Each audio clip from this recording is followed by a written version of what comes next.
Shrimati শায়রি Debbarma offer গ্রহণ করবেন। PA2 stenographer পদে শ্রীমতী শায়রি দেববর্মা।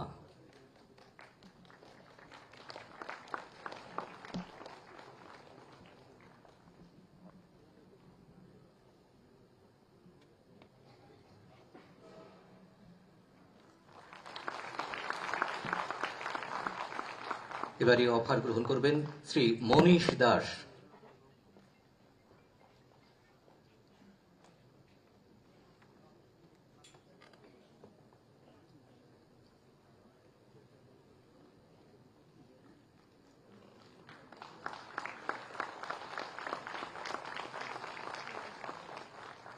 এবারে অফার গ্রহণ করবেন শ্রীমতী সীতারা চক্রবর্তী।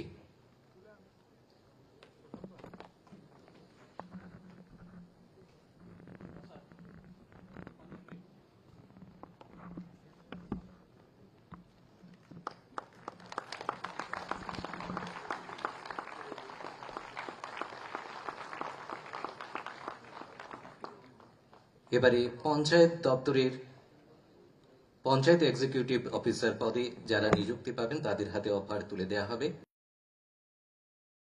শ্রীমতী রশ্মি দাসকে প্রথমেই অফার গ্রহণ করবেন শ্রীমতী রশ্মি দাস।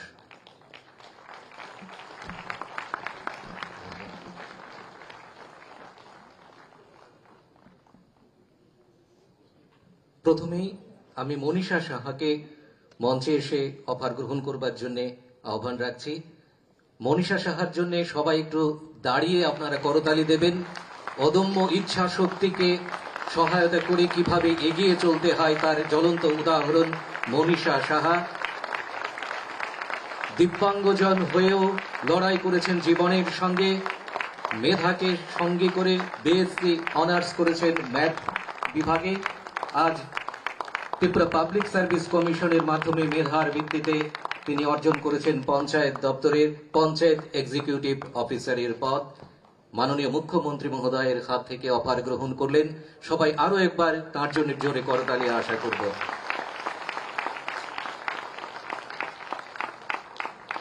এবারে অফার গ্রহণ করবেন শ্রীমতী রশ্মি দাস। পঞ্চায়েত দপ্তরে আজকের অনুষ্ঠানের মাধ্যমে 395 জনের হাতে অফার তুলে দেওয়া হবে। নির্বাচিত কয়েকজনের হাতে আমরা মঞ্চ থেকে অফার তুলে দিচ্ছি। শ্রীমতী মৌমিতা দেবনাথ এবারে অফার গ্রহণ করবেন।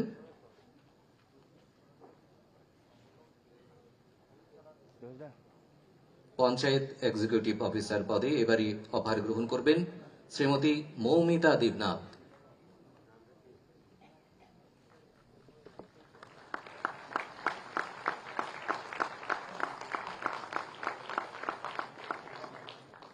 শ্রীমতী প্রীতি বর্মন।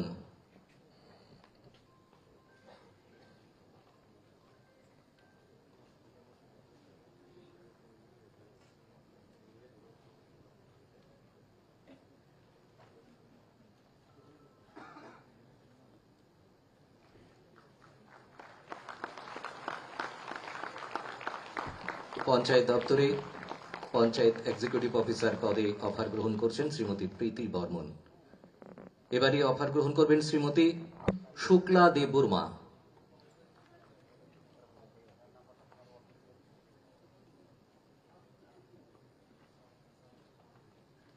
শ্রীমতী সালকা দেববর্মা।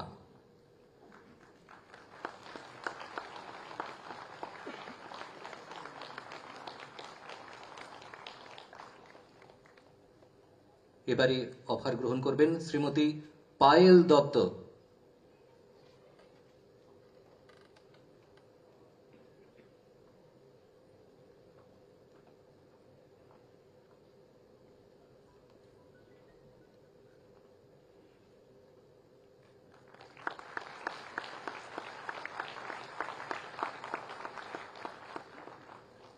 এবারে অফার গ্রহণ করবেন মোহাম্মদ জওয়েল আক্তার।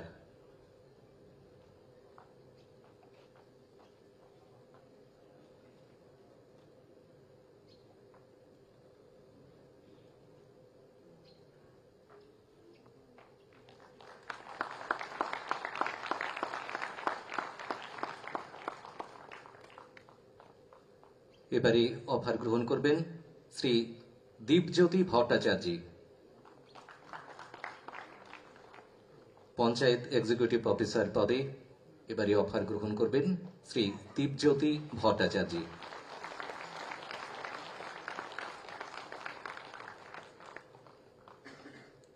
শ্রী লক্ষণ নোয়াদিয়া,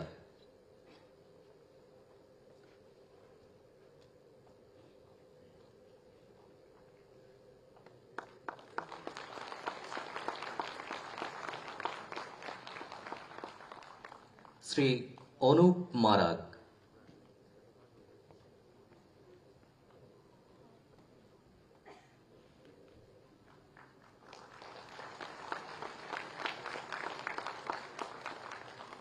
পঞ্চায়েত এক্সিকিউটিভ অফিসার পদে এবারে অফার গ্রহণ করবেন শ্রী রাহুল দাস।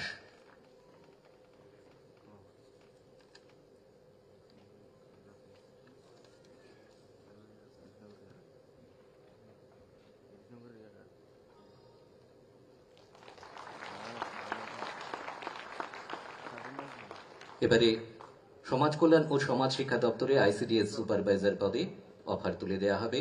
প্রথমেই অফার গ্রহণ করবার জন্য মঞ্চে আহ্বান করছি শ্রীমতী শুভতারা বেগমকে।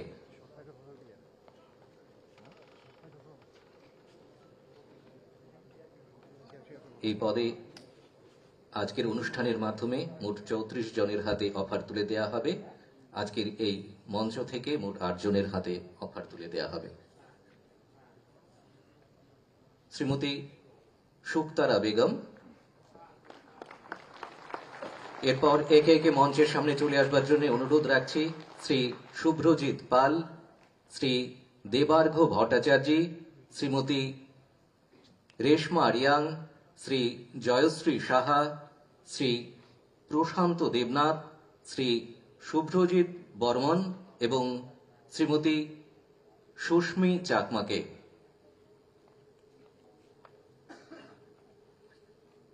এবারে অফার গ্রহণ করবার জন্য অনুরোধ রাখছি শ্রী শুভ্রজিৎ পালকে।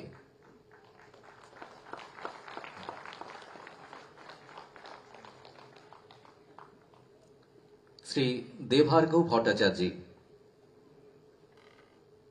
আইসিডিএস সুপারভাইজার পদে অফার গ্রহণ করছেন শ্রী দেবার্ঘ ভট্টাচার্য। আরো একটু জোরে করতালি আশা করব।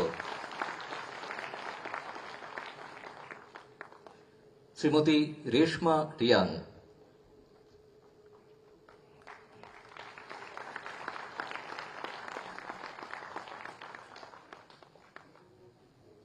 শ্রীমতী জয়শ্রী সাহা, সমাজ কল্যাণ ও সমাজ শিক্ষা দপ্তরে আইসিডিএস সুপারভাইজার পদে অফার তুলে দেওয়া হচ্ছে। শ্রীমতী জয়শ্রী সাহা,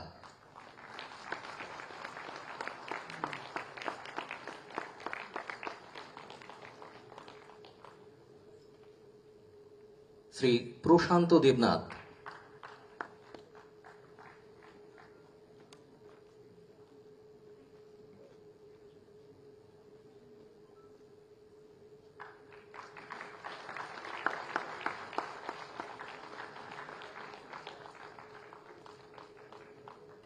শ্রী শুভ্রজিৎ বর্মন,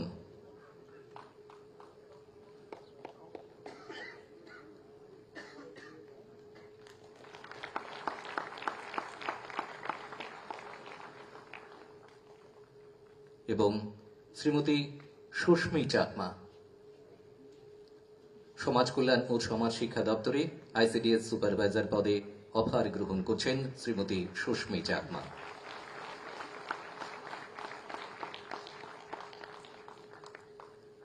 সবাইকে অনেক অনেক ধন্যবাদ।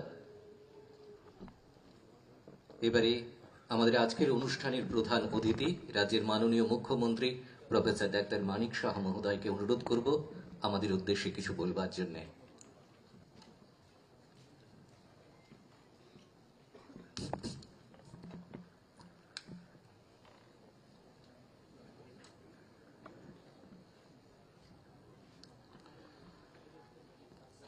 সবাইকে নমস্কার।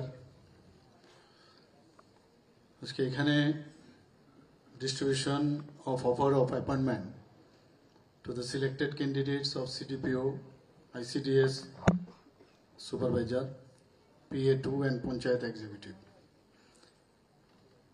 এই অফারের যে এখানে আয়োজন, সেই আয়োজনে আজকের আমাদের মাঝে উপস্থিত আছেন এই কেন্দ্রের 14 বাধারঘাটের মাননীয়া বিধায়িকা শ্রীমতী মীনারানী সরকার মহোদয়া, উপস্থিত আছেন আমাদের ত্রিপুরা সরকারের মাননীয় চিফ সেক্রেটারি মহোদয় শ্রী জ্যাকে সিনহা, উপস্থিত সেক্রেটারি ডক্টর PK চক্রবর্তী মহোদয়, সেক্রেটারি GNPNT শ্রী অপূর্ব রায় মহোদয়, Shri Tapas Ray, secretary social welfare and social education, Shri Rabel Hemendra Kumar, secretary in charge RD, এবং আমার সামনে বিভিন্ন দপ্তরের যারা অধিকর্তাগণ আছেন, অন্যান্য যারা কর্মচারী বৃন্দ আছেন, যারা আজকের অফার এখানে গ্রহণ করার জন্য এসেছেন, এবং অন্যান্য কর্মচারী বৃন্দ এবং সাংবাদিক বন্ধুরা, সবাইকে আমি হার্দিক অভিনন্দন ও শুভেচ্ছা জানাচ্ছি। আমাদের সরকার সবসময় চায় যে একটা ট্রান্সপারেন্সির মাধ্যমে সবকিছু হোক। আজকেও এখানে তার প্রমাণ কিন্তু আমরা রেখেছি। মাননীয় প্রধানমন্ত্রীজি একবার একটা জায়গায় বলছিলেন উনি যে একটা গরিব ফ্যামিলির ছেলে হোক বা মেয়ে হোক, যখন কোনো জায়গায় চাকরির কিছু খবর আসে, সে জানে না কার কাছে যাবে, কাকে ধরবে। এই যে একটা মানবিক চিন্তাধারা মাননীয় প্রধানমন্ত্রীজি বলছেন, কাকে ধরবে, কেন ধরবে? পরীক্ষার মাধ্যমে, সুষ্ঠু নীতির মাধ্যমে যদি আমরা ওই গরিব একটা প্রান্তিক ব্যক্তি, তাকে যদি আমরা সেই ব্যবস্থা আমরা যদি সেইভাবে পরিকাঠামো, আমাদের চিন্তা ভাবনা যদি আমরা সেইভাবে করি, তাহলে কিন্তু আমরা প্রপার যে সুশাসনের বিষয় সেটা আসবে।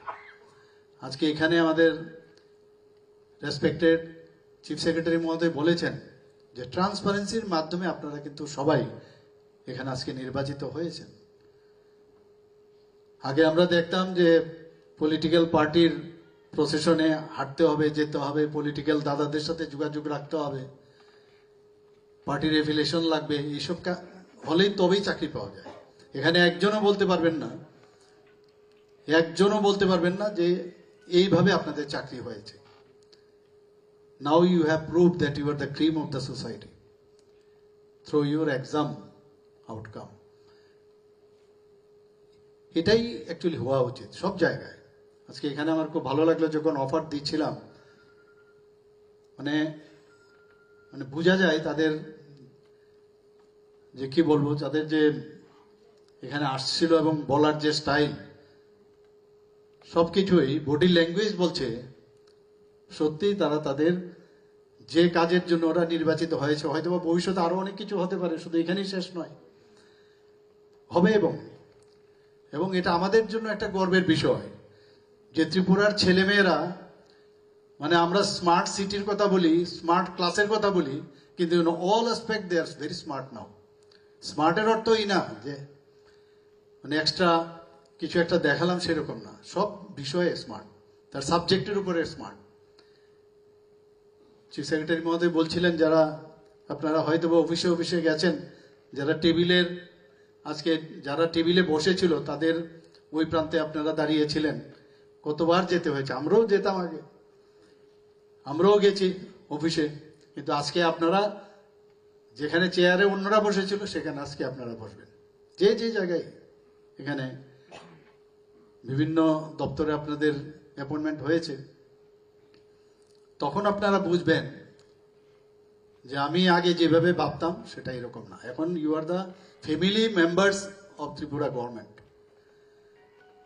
এবং এখন আমরা অনেক যারা কর্মচারী আছে তাদের কথা আমরা কিন্তু, তারা রিটায়ার্ড হয়ে গেছে হয়তোবা, অনেকে ইহলোকেই নেই, তাদের কথা আমরা বলি কিন্তু এখন। এবং শুধু চেহারা দেখে নয়, ওদের কাজের কারণে কিন্তু, এবং কাজের কোনো সাবস্টিটিউশন নেই।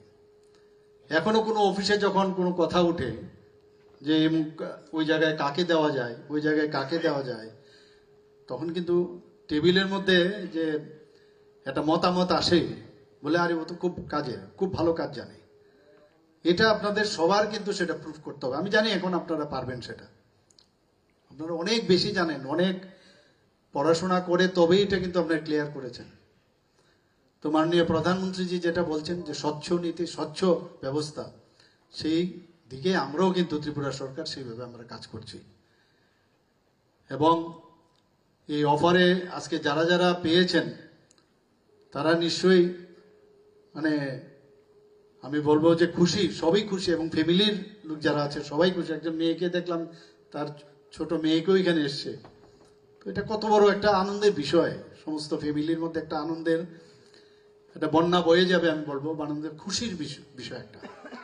কিন্তু এই খুশি যেন কাজে, it should be translated into your action, in work, সেটা আমরা আশা করি। এবং এই যে 473 জনকে আজকে এখানে অফার, কিছু তো আমরা এখানে দিলাম, আর বাকি যে অফার সেগুলো দেওয়া হয়ে যাবে। আমি আশা করি যে আপনারা আমরা এক ত্রিপুরা শ্রেষ্ঠ ত্রিপুরা যেটা আমরা বলছি বারবার, সেটা নির্মাণ এবং এক ভারত শ্রেষ্ঠ ভারত মাননীয় প্রধানমন্ত্রীজি বলছেন, সেটা আপনাদের উপরও ডিপেন্ড করবে। এখানে বারবার অনেকে অনেক কথা বলেন যে চাকরি নেই, ত্রিপুরা সরকার মানে প্রচুর বেকার। শুধু আমরা চাকরির উপর ভিত্তি করছি না, এখানে যারা চাকরি পেয়েছেন তারা ভাগ্যবান আমি বলবো না, কিন্তু এই ভাগ্যটা আপনারা নিজেদের কারণে আপনারা নিজেরা ছিনিয়ে নিয়েছেন। This is your rights. কিন্তু অনেকে আছে আমরা চাকরি করতে চান না, তারা আজকে আমাদের start up India, stand up India, এসএইচজির মাধ্যমে এন্টারপ্রেনারশিপ হচ্ছে এখন চারিদিকে। তো সেইভাবে অনেকে কাজ করছে, যে যেভাবে আছে সেইভাবে যাচ্ছে। কিন্তু চাকরি নেই এই কথাগুলো কিন্তু প্রায়শ আমরা শুনি। আমার কাছে একটা ডাটা আছে, আমি খালি আপনাদের সামনে তুলে ধরতে চাই যে 2018-19-এ আমাদের গ্রুপ এ তে 99 চাকরি হয়েছে, 2019-20 4 জন, 2020-21-এ 40 জন, এবং 2021-22-এ 223, এবং 2022-23-এ 147, 2023-24-এ 28 জন। গ্রুপ বিতে আমাদের 18-19-এ 1 জন, 2019-20-তে 3 জন, 20-21-এ 4 জন, 21-22-এ 16 জন, এবং 22-23-এ 77 জন, 23-24-এ 7। গ্রুপ সিতে কতজন? 18-19-এ আমরা 986 জনকে আমরা চাকরি দিয়েছি। গভর্নমেন্ট চাকরিগুলো, আউটসোর্সিং আছে প্রচুর জায়গায়, আমরা আউটসোর্সিং প্রচুর, বিধানসভায় কিন্তু আমরা বলেছি কতজন মানুষকে আমরা অ্যাবজর্ব করেছি। 2019-20-তে গ্রুপ সিতে 965 জন, 20-21-এ 629 জন, 21-22-এ 2699 জন, এবং 2022-23-এ 5044 জন, 2023-24-এ 1966। তাহলে বলছে চাকরি নেই, চাকরি দেওয়া হয় না। গ্রুপ ডিতে আমরা 2018-19-এ 100 জনকে দিয়েছি, 2019-20-তে 174 জন, এবং 20-21-এ আমরা 121 জন, 21-22-এ আমরা 134, 22-23-এ 116, 2023-24-এ আমরা 78 জন। তো সর্বমোট আমরা 13,661 জনকে আমরা গভর্নমেন্ট চাকরি আমরা দিয়েছি। তো ভাববার বিষয়, অনেকে বলেন এগুলো, কিন্তু আমরা মানে কাজে বিশ্বাসী, আমরা তো প্রচারটা কম করি। তো এই কারণেই অনেকে যারা বিরোধিতা করেন তারা এগুলো বলে খুব করে। তা আমরা ট্রান্সপারেন্সির মাধ্যমে আমরা চাকরি দিতে চাই, সব জায়গায় ট্রান্সপারেন্সি আমরা রাখতে চাই। আজকে যারা এখানে এসছেন, আমি বেশি কিছু বলবো না, মাননীয় আমাদের চিফ সেক্রেটারি মহোদয় বিস্তর আলোচনা আপনাদের বিষয়ে বলেছেন। আপনাদের ট্রেনিং দেওয়া হবে। আপনারা ভাবছেন আমার কাজটা কি, কিন্তু যে বডি ল্যাঙ্গুয়েজ আপনাদের এখানে দেখলাম, আমি নিশ্চিত যে আপনাদের ইউল বি ভেরি বিফিটিং যেখানেই আপনাদের দেওয়া হয়, এবং এই ট্রেনিং এর মাধ্যমে খুব ইজিলি আপনারা কিন্তু ক্যাচ করে নেবেন, এটা আমি শিওর। এবং এটা কিন্তু আমাদের গর্বের বিষয় যে যখন ত্রিপুরার কোনো অফিসার বা কর্মচারী যখন দিল্লিতে গিয়ে বিভিন্ন বিষয়ে প্রাইজ আনে, তখন কিন্তু আমরা এখানে বসে থাকি, কিন্তু আমাদের খুব খুশি হয়, এবং এত সুন্দরভাবে প্রেজেন্টেশন দেয় অবাক চিত্তে কিন্তু আমরা তাকিয়ে থাকি। এটা আমাদের জন্য প্রাউড মোমেন্ট। এবং কোনো অংশে ত্রিপুরার ছেলে মেয়েরা কোনো অংশেই কোনো দিকে কম নয় এখন। আর ডিজিটাল ইন্ডিয়ার কথা মাননীয় প্রধানমন্ত্রীজি বলছেন, গত পরশু দিনই আমরা এখানে যেটা চিফ সেক্রেটারি মহোদয় বলেছেন যে সেদিন আমাদের সেক্রেটারিতে আমাদের সেখানে প্রথম, এই ভারতের মধ্যে প্রথম, যেখানে অনেক রাজ্য চেষ্টা করেছে যে যে পঞ্চায়েত লেভেলে একবার পুরো পঞ্চায়েত পর্যন্ত, স্টেট থেকে আরম্ভ করে ডিস্ট্রিক্ট সাব ডিভিশন থেকে আরম্ভ করে পঞ্চায়েত লেভেলে পর্যন্ত এই যে অনলাইন সিস্টেমে সব ব্যবস্থাপনা, এটা ট্রান্সপারেন্সি হবে, জিনিসগুলো আপনার হারাবে না, সব জিনিস আপনার অলরেডি ডিজিটাইজ করা থাকবে। এই যে বিষয়টা ত্রিপুরাতেই সম্ভব হয়েছে। আমাদের কিরণ গিত্তজি সেদিন বলছিলেন, যিনি আমাদের সেক্রেটারি আরডির, বর্তমানে উনি আইটির সেক্রেটারি, তো উনি বলছিলেন এখন উনি ট্রেনিং এ আছেন, অনেকে জিজ্ঞেস করছে আপনারা পঞ্চায়েতের ত্রিস্তরীয় পঞ্চায়েতে কি করে এটা আপনারা সম্ভব করেছেন, আমরা তো অনেক চেষ্টা করেছি সেটা সম্ভব হচ্ছে না। তো এই যে বিষয়গুলো, এটা একমাত্র সম্ভব হয়েছে আমাদের যারা কর্মচারীরা আছেন, যারা আমাদের অফিসাররা আছেন, সবাই মিলে এই যে একটা টিম, সেই টিমের কারণে সেটা সম্ভব হয়েছে। আমাদের চিফ সেক্রেটারি মহোদয় এই বিষয়ে সবসময় সচেতন থাকেন, সবসময় মিটিং করতে থাকেন।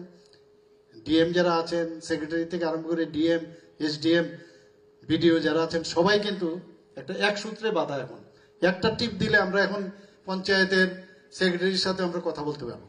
এই যে ব্যবস্থাপনা, আপনারা যখন আসবেন ট্রেনিং নেবেন, আপনাদের পক্ষে সুবিধা হয়ে যাবে সেগুলো, এবং এগুলো আপনারা করবেন আমি আশা করি। এবং আপনাদের স্বাগত জানাচ্ছি এই ফ্যামিলিতে যোগদান করার জন্য ত্রিপুরা গভর্নমেন্টে, এবং ত্রিপুরার নাম আপনারা অক্ষুণ্ণ রাখবেন। এবং ট্রান্সপারেন্সির বিষয়, মাঝে মাঝে এক দুটো খবর আসে, এমুক কর্মচারী, এমুক অফিসার এরকম করেছে, এটা খুব মিনিমাম করে, অনেক সময় অনেক বিষয় আসে আমাদের কাছে, খারাপও লাগে। এটা কোনো অবস্থায় এর থেকে যাতে আমরা দূরে থাকি সেটা আপনারা চেষ্টা করবেন। সবাইকে আবার শুভেচ্ছা জানিয়ে